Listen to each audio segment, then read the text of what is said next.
Good morning, everyone. So my name is Amma Yawson. I am the author of Sunne's Gift. Ooh, how Sunne overcame bullying to reclaim God's gift. And this week we are discussing redhead bullying with a remarkable actress. I'll let her introduce herself. She's been in a fabulous movie that was honored at the Spain Sci-Fi Festival. I believe the name of the movie is Gathering.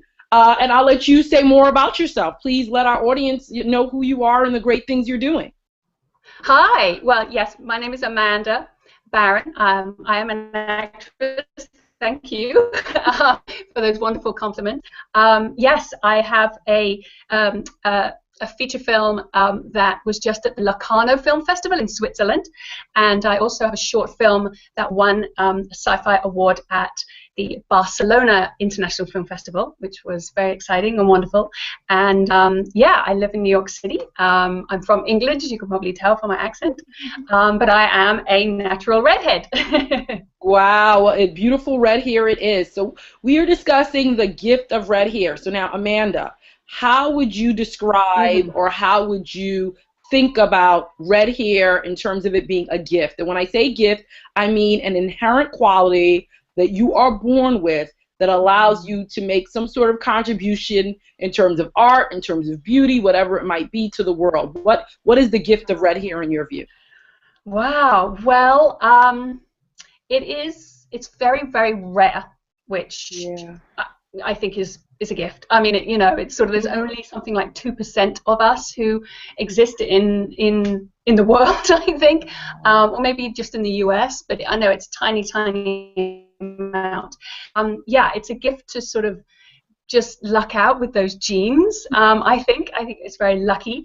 And redheads, I believe, because we are so rare, have throughout history been well, both worshipped and vilified. And you can see this in art. If you look at art throughout history, redheads are all over the place, and they're either sort of painted as these beautiful goddesses, like Venus, who the Venus de Milo, I insist that she is a redhead, not a blonde. And also, in art, you'll find images such as witches and mistresses, and the more, sort of naughty members of society often are portrayed with red hair. So yeah, it's a gift because it's I don't know, it allows me to be different.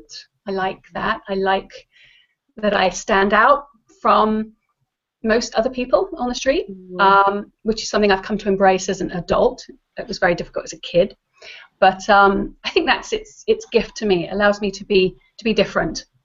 Fabulous, fabulous. So now please go into what you experienced as a child. Like, I was absolutely shocked to start reading about redhead bullying, to read about children who were just so maliciously bullied, called names, called carrot top, carrot crotch, all types of ridiculous names, called witches, being beat up for being red-haired at some point. In some cases, children have killed themselves, committed suicide because of the horror of the bullying. In other cases, redhead families in Scotland have been forced to move out of their homes because it's been so terrible. And I never would have imagined before I started reading about it that it existed, because being from the United States of America, I thought I would see all these Ferrier commercials, and I thought that among, white Americans, it was something desirable, something beautiful. I had no clue about this whole other angle with respect to redheads being bullied. So in your own life, what is the bullying that you encountered as a result of your red hair? Yeah, it is fascinating. I think red hair people either love it or they hate it, and there's no sort of in between. There's no this sort of like, oh, it's okay. It's either, oh, I love red hair, or it's, oh no, it's ugly, I wouldn't want.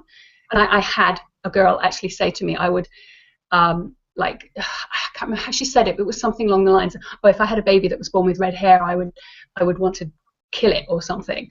I mean, ridiculous. But yes, no, I was picked on a lot as a child. Luckily, I didn't suffer horrendous bullying. I wasn't physically abused, but there's just a lot of mental teasing and just people picking. Well, it's the first thing they see about you. So you immediately in England, the most common term for redhead is ginger. You're a ginger kid, a ginger girl. Another nickname is Duracell, after the battery, because Duracells have a copper-colored top. So you would sure.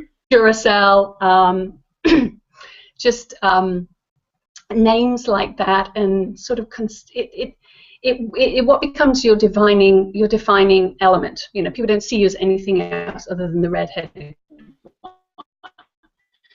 And people used not to want to include you. It's like, oh no, we don't want Amanda because she's a ginger. Or really, like on a lot of times in their games, they wouldn't want to include you in their games because you have red hair.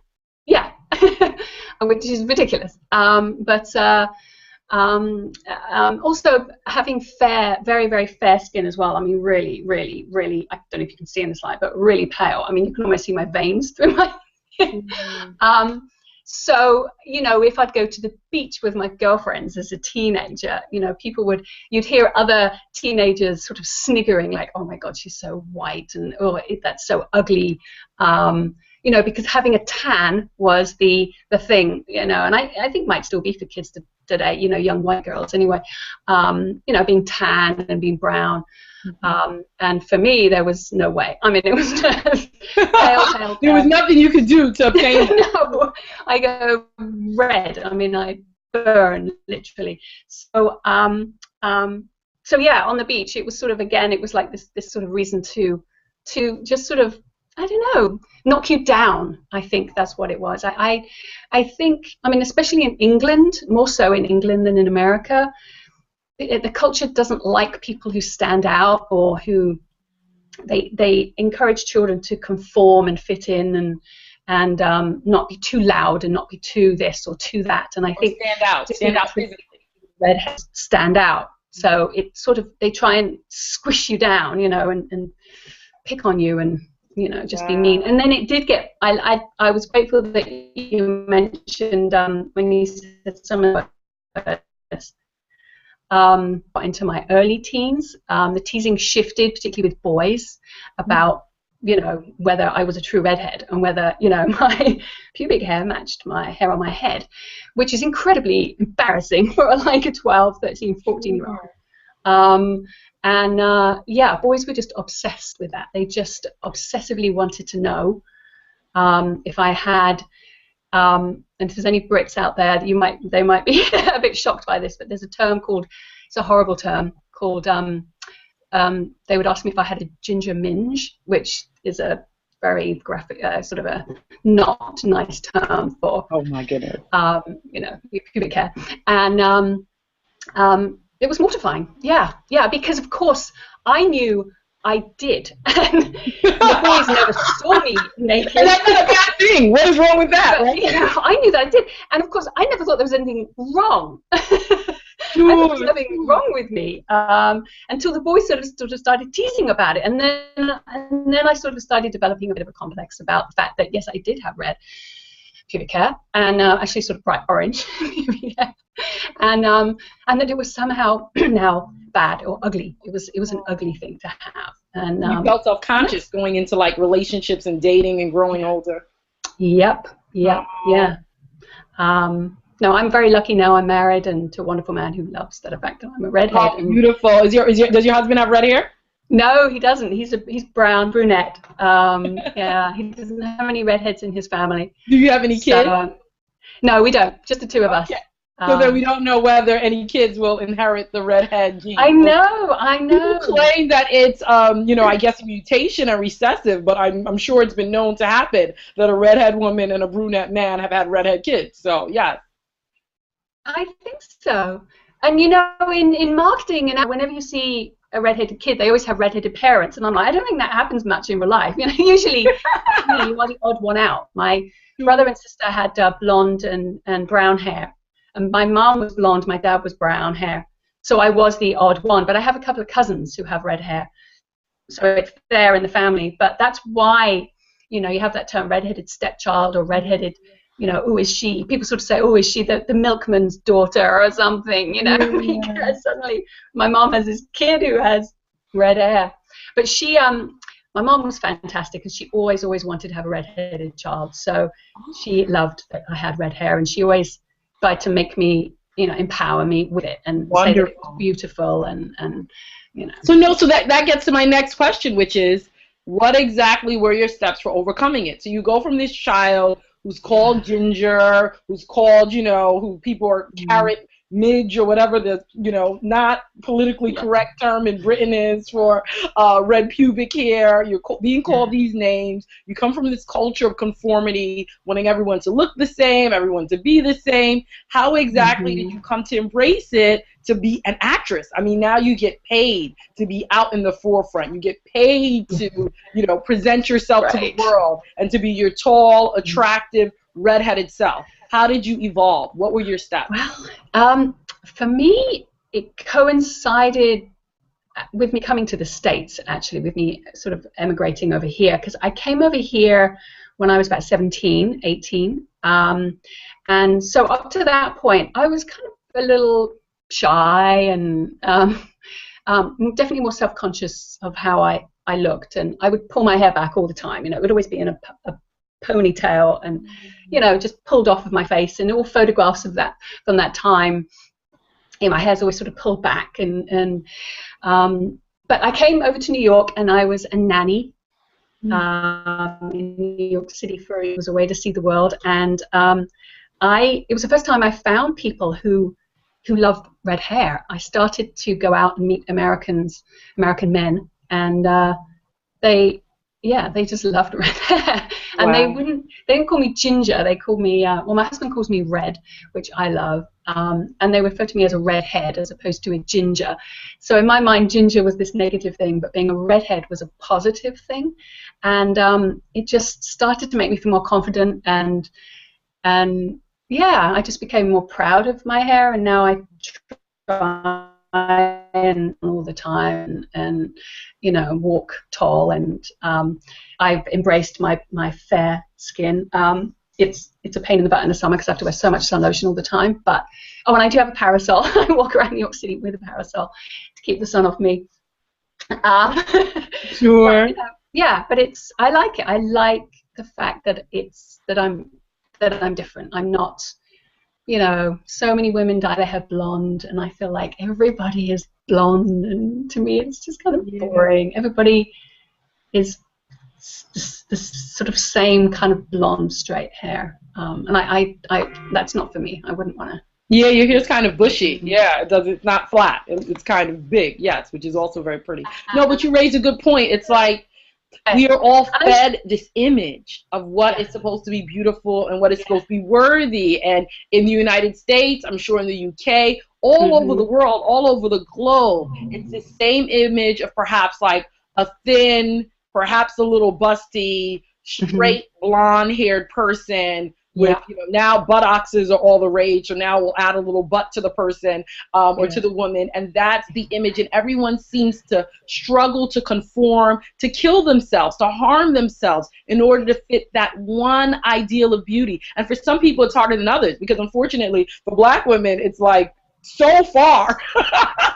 That's like so far from me. You have black women who look like me. African women bleach their skin, buy blonde weaves, and struggle to conform to something that is just so completely far from what they really are. So the point that you're making is really an important one. The fact that you were able to at some point say, I'm not going to conform. I'm not going to dye my hair blonde, because for you it might be a little easier to get there. You're not going to dye your hair blonde. You're not going to flat iron it, you know, straight in order to fit that mold. That you can be beautiful and successful and loved as you are. Yeah, it's true. I wonder. I mean, it is about what images we're fed. I think we're constantly fed this ideal of the blonde hair, big boobs, as you were saying, a little bit bigger butt. Tall but really skinny as well, and it's so fascinating to me that people are trying to sort of meet in the middle. It's like, I think, when I was a teenager, all my friends were tanning, they want to have a tan, and and then if African American girls, some of them are bleaching their skin, it's like, are we all like trying to sort of meet in the middle somehow and be this sort of, I don't know, generic brown color? It's very interesting that the two extremes are trying to, but it is part of all this brainwashing that we're constantly fed all the time. I mean, if you look at TV and film, it's just everyone looks the same. Yeah. And it's amazing, even when you have, they're not enough, but when you have an African American actress, they style her to look the same as the white actresses. They straighten her hair and. Yes. And it's like, so she looks like a little colored in version of the white women. Yeah. Which is like preposterous. Instead of letting her have big, big bushy hair. Yeah. You raise a phenomenal point, and I pray that we all get over it. I'm happy for you, and I'm happy that you're an actress and that you're wearing your red hair proud. I'm happy that you tell us this story about finding a man who absolutely adores your red hair and feeling completely loved and worthy in your career and in your home. And that's what we wish for everyone. So the last question is, any young girl out there with red hair, or young boy, because obviously this affects boys too, anybody out there with red hair, or anyone with any difference who is struggling, what are your sort of parting words of advice? Oh, wow. Yeah, just love who you are inside. Don't worry about what other people say, which I know is hard when you're a kid, because you do want to be accepted, but you can't worry about them, and you're always going to meet people who want to change you, or want to, tease you, or make you feel uncomfortable, and they're usually doing it because they are uncomfortable, and so they want to sort of push that onto somebody else. So don't listen to that. Listen to yourself. Listen to your loved ones. Hopefully your loved ones are supportive. But I used to get annoyed with my mom when she'd be like, "Oh, you have such beautiful hair," and I'd be like, "Oh, stop it."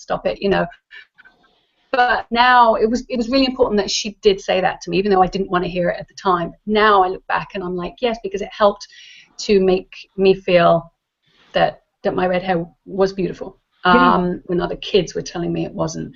So I would just, embrace who you are inside, be confident in yourself, and just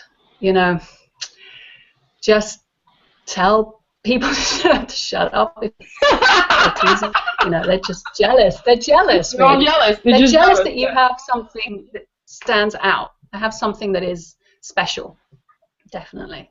I absolutely love it. So we spoke to Amanda Barron today about the gift of red hair. Like Sunne, Amanda experienced bullying, but like Sunne, she was able to overcome it. So if you are out there and you're struggling with any sort of bullying, Amanda is proof positive that it can be overcome. Thank you so much, Amanda. You're welcome. Thank you for having me.